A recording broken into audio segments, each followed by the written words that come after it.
శుక్లాంబరధరం విష్ణుం శశివర్ణం చతుర్భుజం ప్రసన్నవదనం ధ్యాయేత్ సర్వవిఘ్నోపశాంతయే. వ్యాసం వసిష్ఠనప్తారం శక్తేః పౌత్రమకల్మషం పరాశరాత్మజం వందే సుఖతాతం తపోనిధిం. వ్యాసాయ విష్ణురూపాయ వ్యాసరూపాయ విష్ణవే నమో వై బ్రహ్మనిధయే వాసిష్ఠాయ నమో నమః. మాఘమాసం ఈరోజు 17వ రోజు. మాఘ పురాణమునందలి 17వ అధ్యాయం ఇంద్రునికి కలిగిన శాపమును గురించి తెలుసుకొనదము. వశిష్ఠ మహర్షి దిలీపునితో మరలా ఈ విధముగా పలికెను. ఓ రాజా, మాఘమాస మహిమను వివరించు మరి ఒక కథను నీకు చెప్పెదను వినుము. పూర్వము గ్రస్తమదుడను మహర్షి గంగా తీరమున నివసించుచు మాఘమాస స్నానము పూజాధికము చేయుచు తన శిష్యులకు మాఘమాస మహిమను శ్రీ మహావిష్ణువు మహాత్మ్యమును వివరించుచుండెను. జహ్నవను మహాముని మాఘమాస స్నానము మహిమను వివరింపకోరగా గ్రస్తమద మహర్షి ఈ విధముగా పలికెను. సూర్యుడు మకర రాశిలో ఉన్నప్పుడు మాఘమాసం ప్రారంభమగును. అట్టి మాఘమాసమున చేసిన స్నానము అత్యంత పుణ్యప్రదమే కాకుండా పాపనాశనము కూడా అగుచున్నది. మాఘమాసమున ప్రాతకాలమున నదీ స్నానము చేసిన వారు ఇంద్రుడు మహాపాదక విముక్తుడైనట్లుగా పాప విముక్తులగదురు అంటూ ఆ విషయమును వినుడు అని పలికెను. పూర్వము తుంగభద్రా నదీ తీరమున అన్ని వేదములను చదివినటువంటి మిత్రవిందుడను ముని ఒకడు ఆశ్రమమును నిర్మించుకొని ఉండెను. మిత్రవిందుని భార్య అతిలోక సుందరి. ఆమె ఒకనాడు తుంగభద్రా నదిలో స్నానము చేసి పొడిబట్టలు కట్టుకొని కేశములను ఆరబెట్టుకొనుచుండెను. రాక్షస సంహారమునకై దేవతలతో కలిసి ఆకాశ మార్గమున పోవుచున్నటువంటి ఇంద్రుడు ఆమెను చూచి మోహపరవశుడయ్యను. ఆమెనెట్లయినా పొందవలయను అని నిశ్చయించుకొనెను. రాక్షసులను జయించి తిరిగి వచ్చుచు ఇంద్రుడు ఆ ఆశ్రమ సమీపమున నిలిచిపోయెను. దేవతలను స్వర్గమునకు పంపెను. ఇంద్రుడు అచ్చటనే ఆశ్రమం పైభాగమున నుండి మిత్రవిందముని భార్య అందమును ఆమె చేష్టలను గమనించుచుండెను. మిత్రవిందముని తెల్లవారుజామున శిష్యులను మేల్కొల్పి వేదపఠనము చెయ్యింపవలెనని తాను ఉన్నటువంటి పర్ణశాల నుండి బయటకు వెళ్ళెను. ఇంద్రుడును ఆశ్రమములోనికి రహస్యముగా ప్రవేశించి మిత్రవిందను పట్టుకొనెను. విడిపించుకొని పోవచున్న ఆమెకు తాను ఎవరో చెప్పి తన కోరికను తీర్చమని ప్రార్థించెను. ఆమె సౌందర్యమును మెచ్చెను. ఆమెను కామపరవశయ్యి ఇంద్రుని పొందని అంగీకరించెను. కోరిక తీరిన ఇంద్రుడు ఆశ్రమం నుండి వెళ్ళడానికి ప్రయత్నం చేసెను. అప్పుడే వచ్చిన ముని వానిని పట్టుకొని నీవు ఎవడవు అంటూ ప్రశ్నించెను. నేను ఇంద్రుడును అంటూ ఇంద్రుడు సమాధానమునిచ్చెను. మిత్రవిందుడును జరిగిన దానిని గ్రహించెను. నీవు గాడిద ముఖము కలవాడై స్వర్గమునకు పోలేక భూలోకముననే ఉండు అని శపించెను. తప్పు చేసిన తన భార్యను రాయివై పడియుండమని శపించెను. ఆ చోటును విడిచి గంగా తీరమును చేరి అచ్చట తపమాచరించి యోగశక్తిచే దేహమును విడిచి పరమాత్మలో లీనమయ్యను. ముని శాపము వలన ఇంద్రుని ముఖము మాత్రమే గాడిద ముఖమై ఉండెను. మిగిలిన శరీరము మామూలుగానే ఉండెను. అచ్చట నుండుటకు సిగ్గుపడి పద్మగిరి అను పర్వతమును చేరి అచ్చటి గుహలో ఉండి అచ్చటనున్నటువంటి గడ్డిని తింటూ కాలము వెళ్ళబుచ్చుచుండెను. అతడట్లు 12 సంవత్సరములు గడిపెను. రాజులేని స్వర్గముపై రాక్షసులు దండెత్తి వచ్చి దేవతలతో యుద్ధం చేయుచుండిరి. దేవతలు రాక్షసులతో యుద్ధము చెయ్యలేకపోయిరి. తమ ప్రభువగు ఇంద్రుని వెదకసాగిరి. ఇంద్రుని కనుగొనలేక వారు స్వర్గమునకు తిరిగి వచ్చిరి. రాక్షసులు మరలా వారిని తరిమి కొట్టిరి. దేవతలు ఇంద్రుని వెతుకుచూ నదీ తీరములయందు సముద్ర తీరమునందు తిరుగుచుండిరి. అప్పుడు మాఘమాసమొకటిచే మాఘమాసమున నదీ స్నానము చేసి తిరిగి వచ్చు ముందులను చూచిరి.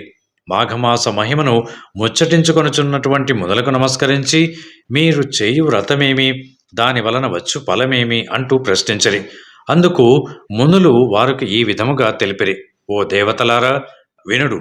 మేము చేయు వ్రతము మాఘమాస వ్రతము.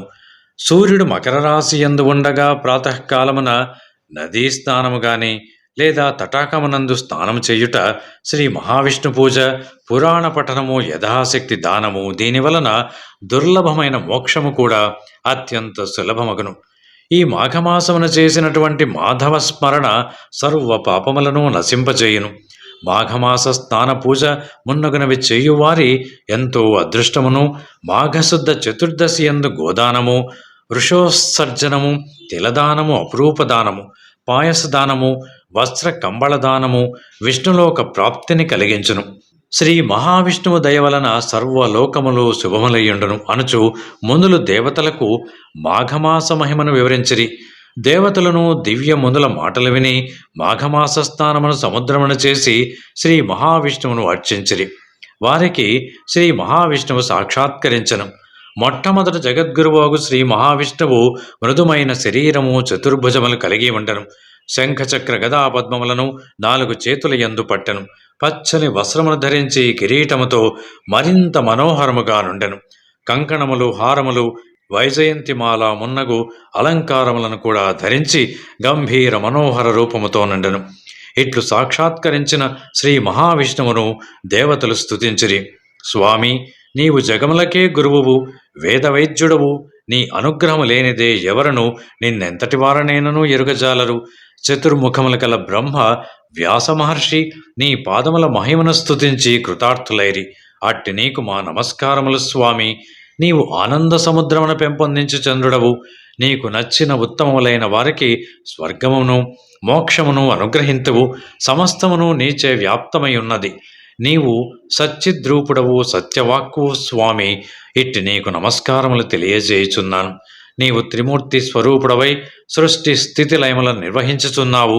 సర్వ సృష్టి నశించి జలమయమైనప్పుడు మరియాకుపై పరుండి చిదానంద స్వరూపుడవై ఎందువు. పరమాత్మ స్వరూపుడవైన నిన్ను నీవు తప్ప మరి ఎవరనూ ఎరుగజాలరు. కర్మ ప్రకృతి గుణభేదములను అనుసరించి సృష్టించి వాని అంద ఆసక్తుడై ఉన్నట్లుండి నిరాసక్తుడవై అద్వితీయ రూపమున ఉన్న నీకు మా నమస్కారములు స్వామి. సర్వవ్యాప్తుడు అయినటువంటి నిన్ను ఎవరనూ ఎరుగజాలరు. బ్రహ్మ, ఇంద్రుడు మొదలైన దేవతలు, పంచభూతములు అన్నింటినీ సృష్టించిన వాడవు నీవే. ధ్రువుడు, నారదుడు, ప్రహ్లాదుడు, ఉద్ధవుడు మొదలగు ఉత్తమ పురుషులు మాత్రమే నిన్నెరిగి సేవింపగలరు. నీవు జగములకు గురువువు, జగములన్నీయు నీవే. మాట, మనస్సు మున్నగు వానికి అందని నీ రూపమును నిన్ను స్తుతించుట తప్ప ఏమియో చెయ్యజాలమంటూ వారు పలికిరి. నాయకుడకు ఇంద్రుని కోల్పోయి రాక్షసులచే అవమానింపబడిన మమ్ము రక్షింపుము స్వామి అంటూ దేవతలు పలురీతులుగా శ్రీ మహావిష్ణువును స్తుతించిరి. దేవతలయందు జాలిపడిన శ్రీమన్నారాయణుడు వారికి ప్రసన్నుడై ఈ విధముగా పలికెను.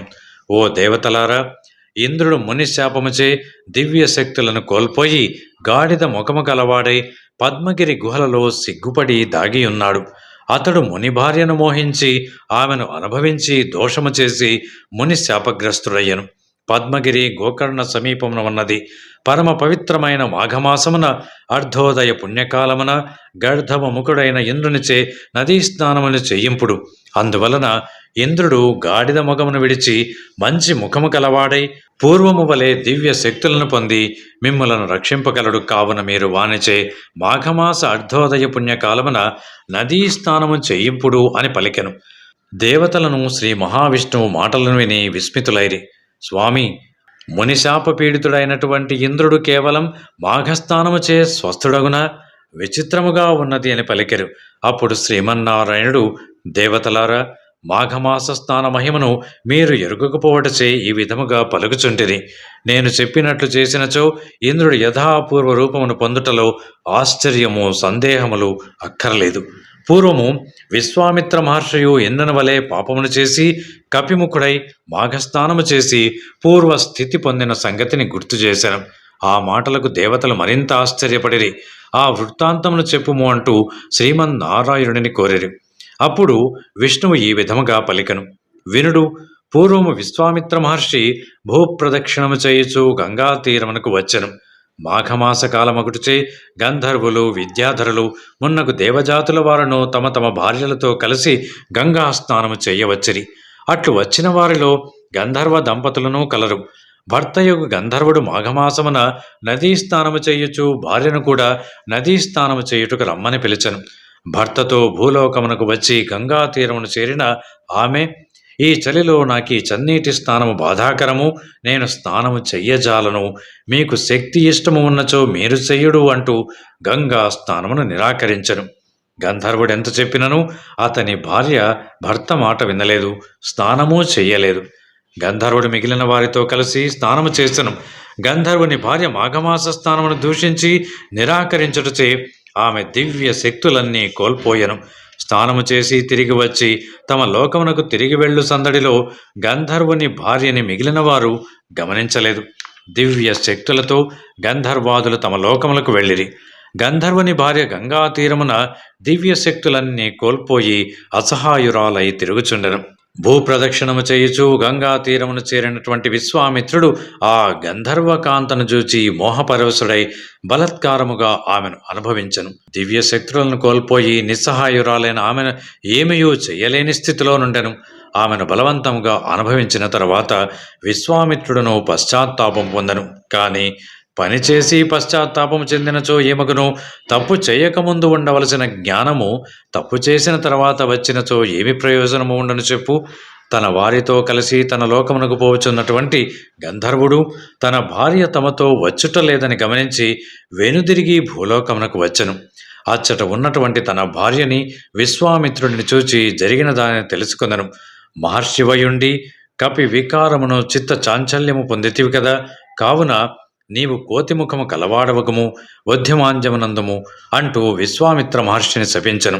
భార్యను చూచి పవిత్ర గంగా స్నానమును విడిచి పరపురుష సాంగత్యమును ప్రతిఘటింపగా పొందుటచే నీవు ఈ గంగా తీరమున పాషాణ రూపమున ఉండుము అంటూ శపించెను. తన లోకమునకు గంధర్వుడు తిరిగి వెళ్ళిపోయెను. విశ్వామిత్రుడు గంధర్వ భార్యయు శాపముచే కోతిమగము గలవాడై మందబుద్ధి అయి తిరగసాగెను. గంధర్వుని శిలారూపమును పొందెను.